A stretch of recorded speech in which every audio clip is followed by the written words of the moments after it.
ในสังคมแห่งปัจจุบันหลายคนมักประสบปัญหาว่าจะไปเฮ็ดเวียกอยู่ไสและอีกหลายๆคนที่จบใหม่บ่ฮู้ว่าจะไปเฮ็ดเวียกอยู่บ่อนใดดีหรือเป็นพวกเขาเหล่านี้ยังบ่ฮู้บรรดาบริษัทที่จะจ้างเขาเฮ็ดเวียกเถื่อ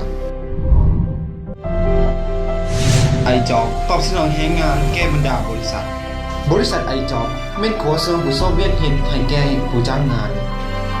เป็นบริษัทที่จัดหาแรงงานและระบบการบริการทรัพยากรมนุษย์ให้ทันยุคว่องไวและเชื่อถือได้เพราะไอจอบมีทีมงานที่เป็นมืออาชีพมีระบบการส่งเสริมการศึกษาให้ลูกค้าและสมาชิกความมุ่งมั่นในการบริการมีน้ำใจรับผิดชอบจริงใจซื่อสัตย์ให้ข้อมูลซึ่งแก่ลูกค้าและการประสานงานและให้ความเป็นเลิศต่อการบริการเฮาไอจอบครบเครื่องเรื่องให้งานที่จะนำพาทานมีรายได้ที่มั่นคง